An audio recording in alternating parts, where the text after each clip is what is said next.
বেশ কদিন ধরেই মনটা করছিল পিসির সাথে একবার দেখা করে আসি। আজ বহুদিন হলো পিসির বাড়ি যাইনি, খোঁজ খবরও সেরম নেওয়া হয় না। কলেজের চাপ এতটাই থাকে যে ইচ্ছা করলেও এখানে আসাটা অসম্ভব। তাই কলেজের কটা দিন ছুটি পেয়ে শেষমেশ আজ চলেই এলাম এখানে। উফ, কেন যে পিসি এত দূরে থাকে কি জানি। সেই কোন বিকেলে বাড়ি থেকে বেরিয়েছি, তারপর ট্রেন থেকে নেমে সেই হেঁটেই যাচ্ছি। কি জানি পিসি আবার কি ভাববে। এতকাল আসিনি, আজ হঠাৎ এই সন্ধেবেলায় গিয়ে হাজির হব।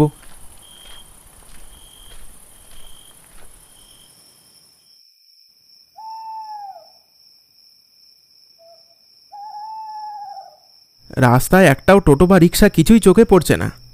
দূর, এখানে এসে ভুল করলাম মনে হচ্ছে। আদৌ কি কেউ এই গণ্ডগ্রামে বাস করে? একটাও মানুষ যে চোখে পড়ছে না।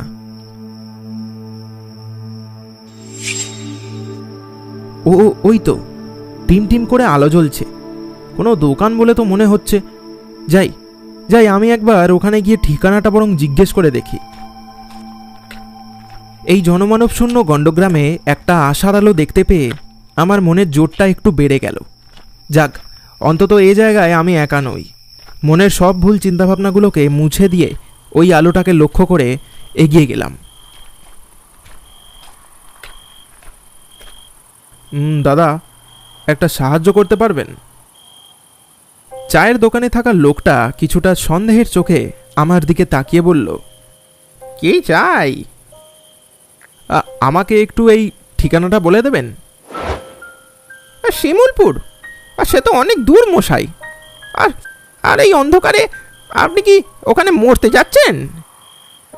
না, মানে আসলে ওখানে আমার পিসির বাড়ি, তাই পিসির সাথে দেখা করতে যাচ্ছি আর কি। কোনো টোটো বা রিক্সা যদি পেতাম তাহলে ভালো হতো আর কি। লোকটা কিছুক্ষণ আমার দিকে তাকিয়ে থাকার পর বলল, তা এখানে কি আপনার এই প্রথমবার আসা হচ্ছে নাকি? না, মানে আমি কলকাতায় থাকি আর কি, খুব একটা আসার সময় পাই না। আজ বহু যুগ হলো এখানে আসিনি। সে তো আপনাকে দেখেই বুঝেছি। আপনি যখনই আমাকে ওই ঠিকানাটা এসে জিজ্ঞেস করলেন তখনই আমার সন্দেহ হয়েছিল। আমাকে একটু যদি ওখানে যাওয়ার একটা ব্যবস্থা করে দিতেন তাহলে খুব ভালো হতো আর কি। না, আমাকে ক্ষমা করবেন, আপনাকে আমি কোনোভাবেই কোনো ব্যবস্থা করে দিতে পারবো না মশাই। এমনিতেই এই গ্রামে সন্ধে নামার পর কেউ ঘর থেকেই বেরোয় না। তা সত্ত্বেও যদি এক দুটো গরুর গাড়ি চোখে পড়েও যায়, তাও ওই শিমুলপুর নামটা শুনেই সবাই কেটে পড়বে। কেন, কি এমন আছে ওই শিমুলপুরে যে লোকে নাম শুনলেই পালিয়ে যায়? তা জানি না, তবে লোকের মুখে শুনেছি জায়গাটা মোটেই ভালো না। ওই শিমুলপুর এক জনমানব শূন্য একটা পরিত্যক্ত গ্রাম। বহু যুগ আগে নাকি কোনো সাধু বাবার অভিশাপে গোটা গ্রামের মানুষ মরতে শুরু করে। তারপর থেকে নাকি ওই গ্রাম আস্তে আস্তে পরিত্যক্ত হতে শুরু করে। এখন ওখানে কোনো মানুষ থাকে না, এটুকুই আমি জানি। এর বেশি কিছু আমি আপনাকে বলতে পারবো না মশাই। কি কি যা তা বকছেন মশাই? আপনার কাছে সাহায্য চেয়ে বড় ভুল করলাম দেখছি। অচেনা মানুষ দেখে ভয় দেখাতে শুরু করে দিলেন। হ্যাঁ, আমি চললাম। আপনার বানানো গল্প আপনার কাছেই রাখুন। আরে আরে দাদা, আরে কি মুশকিল দেখুন তো। আরে একা ওখানে যাবেন না, আপনি আপনি এদিকে শুনুন তো। কি সাংঘাতিক লোক বাবা! আচ্ছা লোকের পাল্লায় পড়েছিলাম বটে। এখন ভালোই ভালোই পিসির বাড়ি পৌঁছাতে পারলে হয়। এখানে কোনো কাউকেই বিশ্বাস করা যাবে না দেখছি। জোরে জোরে পা চালিয়ে বেশ অনেকটা পথই অতিক্রম করে একটা জায়গায় এসে থমকে দাঁড়ালাম। আশেপাশে চেয়ে দেখলাম বেশ কটা কুড়ে ঘর। দেখে যা মনে হচ্ছে যেন বহুদিন এই জায়গায় কেউ আসেনি। নিস্তব্ধ চারিদিক অন্ধকারের চাদরে ঢাকা। এ তল্লাটে কোনো মানুষ আছে বলে তো আমার মনে হচ্ছে না। এই রে, মনে হয় হাঁটতে হাঁটতে ভুল করে কোনো অন্য গ্রামে এসে পড়েছি। এবার কি করব? না, আমি বরং ওই চায়ের দোকানে ফিরে যাই। আজ রাতটা কোনোভাবে ওখানে কাটিয়ে কাল সকালে না হয় পিসির বাড়ি যাব।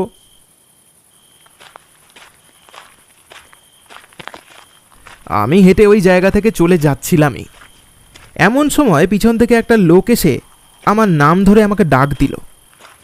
আরে আরে, তো বিজয় না?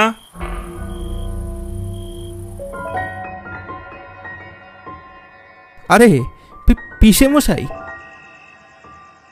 পিসে মশাইকে দেখে আমার একটু আশ্চর্য লাগলো বটে। লোকটা কেমন যেন রোগা হয়ে গেছে, চোখ মুখ দেখে কেমন যেন পাগল পাগল মনে হচ্ছে। বাবা বিজয়, কত বড় হয়ে গেছিস! তা এতদিন পর আমাদের কথা মনে পড়লো? আরে এ কি বলছো? তোমাদের আমি কোনোদিনও ভুলিনি, শুধু সময়ের অভাবে আসা হয়নি। আচ্ছা, বেশ বেশ, চল, বাকি কথা না হয় বাড়িতে বসে হবে। এখান থেকে আবার কতটা হাঁটতে হবে? আরে এখানেই তো বাড়ি। আরে তুই দেখছিস সব ভুলে খেয়েছিস। আমার কেমন যেন বিশ্বাস হলো না, এই ঘুটঘুটে অন্ধকার নিঝুম জায়গায় পিসির বাড়ি। আমার তো মনে হলো যেন এই জায়গায় বহুদিন আগেই মানুষ বাস করা বন্ধ করেছে। কিন্তু এখন দেখছি আমার ভাবনাটা সম্পূর্ণ ভুল। কিরে, ওখানে দাঁড়িয়ে কি ভাবছিস? আয় আয়, আমার সাথে আয় দেখি। হ্যাঁ, এই তো যাচ্ছি।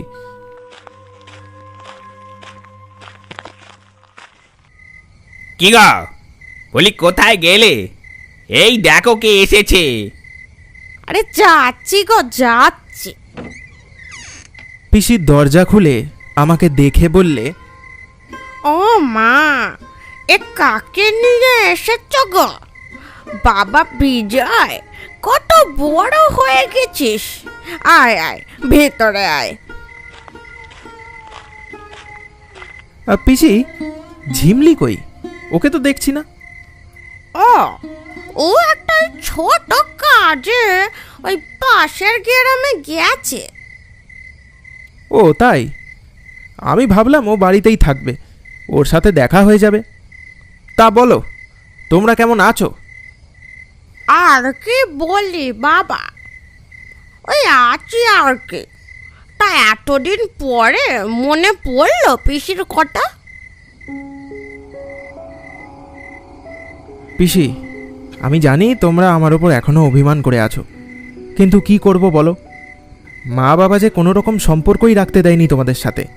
ছোটবেলায় যতবার এখানে আসার কথা বলতাম, মা ততবারই আমাকে বকা দিয়ে চুপ করিয়ে দিত, আর বলতো তোমাদের বাড়ির পরিবেশ নাকি একদমই ভালো না, তোমাদের পরিবারে নাকি সবসময় ঝগড়া অশান্তি লেগেই থাকে।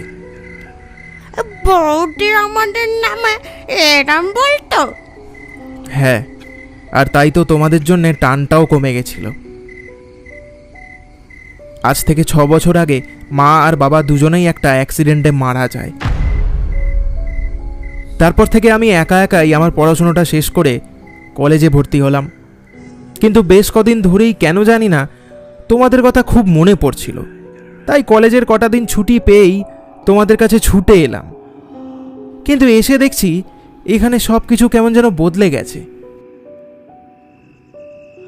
লক্ষ্য করলাম পিসি আর পিসেমশাই দুজনেই মুখ ভার করে আমার দিকে চেয়ে আছে। বিজয়, দাদা বৌদি মারা গেছে, সেই খবরটুকু দিলি না আমাদের? না পিসেমশাই, আসলে উফ, থামো তো তুমি। ছেলেটাকে এত বকিও না, বেচারা একদম একা হয়ে পড়েছে। এরপরে ওকে প্রশ্ন করতে ইচ্ছে করছে তোমার? তোমার জন্য তো হয়েছে, ওরা না হয় খোঁজ খবর রাখতো না। তোমাকে কতবার করে বলেছিলাম। এখন কেমন লাগছে নিজের দাদা বৌদির কথা ছেলেটার মুখ থেকে শুনতে হচ্ছে? তার মানে কি বলছো তুমি? সব দোষ কি এখন আমার? তোমার দাদা বৌদি তো চাইলে আমাদের খবর নিতে পারতো। আমরা মরে গেছি না বেঁচে আছি? এই দেখো, এখন তোমরা আবার নিজেদের মধ্যে শুধুই ঝগড়া শুরু করলে। বাবা বিজয়, তুই কিছু মনে করিস না বাবা, তোর পিসের মশাই বরাবরই ওই রকম। এখন তুই যা, হাত পা ধুয়ে নে, অনেক দখল গেছে তোর শরীরে। আর খেয়ে দে শুয়ে পড়, আমারও শরীরটা কেমন যেন ভালো লাগছে না। এই দেখো, তোমার আবার কি হলো? কি মুশকিল বলো তো? এই ওকে তো না বাবা, একটু যা হাত পা ধুয়ে আয়, আমি খাবার দিচ্ছি, খেয়ে শুয়ে পড়।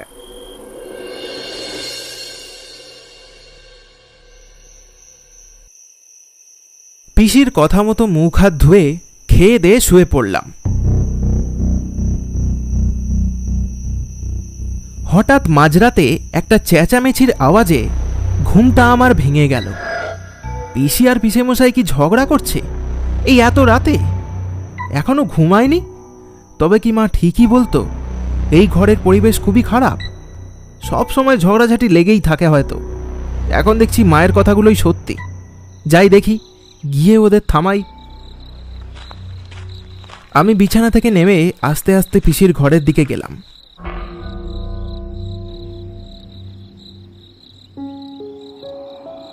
দরজার সামনে গিয়ে যা দেখলাম সেটার জন্য আমি মোটেই প্রস্তুত ছিলাম না।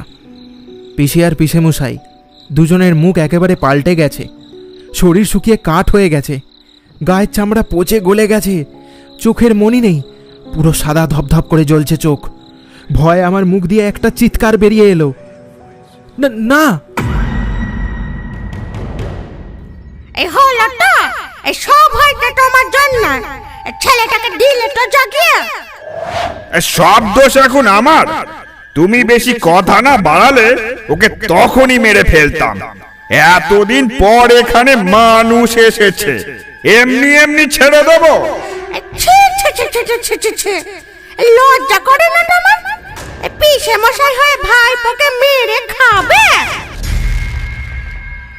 আমি যে কিছুই বুঝতে পারছি না, এইসব এইসব কি হচ্ছে? বিজয়, বিজয় বাবা, বাবা শোন তুই, আমি তোকে সব কথা খুলে বলছি। এই যে এনার জন্য যত সব অশান্তি। হ্যাঁ, আমার জন্যেই। হ্যাঁ, সব দোষই তো এখন আমার। তোরা এখান থেকে যখন কলকাতায় চলে গেলি, তখন তোর পিসে মশাই নিজের ব্যবসা চালানোর জন্য মহাজনের কাছ থেকে মোটা টাকা ধার নেয়। তোর বাবার কাছে অনেকবার সাহায্য চেয়েছিল, কিন্তু তোর মা টাকা দিতে দেয়নি। তোর পিসে মশাইয়ের ব্যবসায় ভারী লোকসান হয়। মহাজনের টাকা ফিরিয়ে দিতে না পারায় তারা ওই পিসে মশাইকে মেরে ফেলার হুমকি দেয়। আমি অনেকবার তোদের সাথে যোগাযোগ করার চেষ্টা করেছিলাম, কিন্তু পারিনি। একদিন এক পাওনাদার এসে আমার সামনে তোর পিসে মশাইকে মেরে ফেলে, আর আমার মেয়েটাকে ওরা তুলে নিয়ে যায়। কি ঝিমলি? ওরা ঝিমলিকেও ছাড়লো না? হ্যাঁ, আর এসব সহ্য করতে না পেরে আমিও আত্মহত্যা করি। একদিনের মধ্যে আমাদের গোটা পরিবারটা শেষ হয়ে যায়। পিসির মুখ থেকে কথাগুলো শোনা মাত্রই নিজেকে কেমন যেন দোষী মনে হতে শুরু করলো আমার। আজ তুমি যতই যা বলো, আজ এই বেটাকে ছাড়বো না। অতি কষ্টে ধরে এনেছি এখানে, এভাবে তো যেতে দেব না। এখন আমার মনে হলো চায়ের দোকানের লোকটার কথা শুনলেই ভালো হতো। বাবা বিজয়, বিজয় তুই পালা এখান থেকে। না, ওকে আজ আমি খাবো। বিজয় তুই পালা।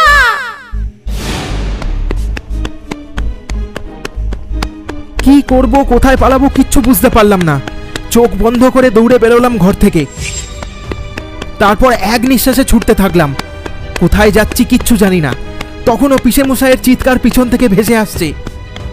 এই এই বেটা দাঁড়া, দাঁড়া, আমি আসছি।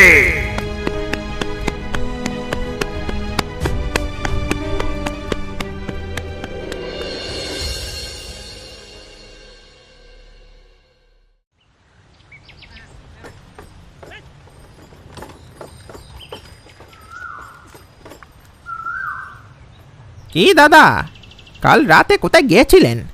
সকালে দোকান খোলার সময় দেখি এখানে শুয়ে ঘুমাচ্ছেন। লোকটাকে আমি কি জবাব দেব সেটাই ভেবে পাচ্ছি না। তার প্রশ্নটা এড়িয়ে গিয়ে আমি তাকে জিজ্ঞেস করলাম, দাদা কলকাতা যাবার ট্রেন কখন আছে বলতে পারবেন? এই তো 8 ঘন্টা পরে একটা ট্রেন আছে, আপনি গরুর গাড়ি ধরে নিন, 8 ঘন্টার মধ্যেই স্টেশনে পৌঁছে যাবেন। কিন্তু আপনি বললেন না কাল রাতে আপনি কোথায় গিয়েছিলেন? হ্যাঁ, আর এখানে ফিরে এলেনই বা কেন? আপনার পিসি কি আপনার তাড়া করেছিল নাকি? হ্যাঁ আরে দূর মশাই, আপনার সাথে বেশি কথা না বলাই ভালো।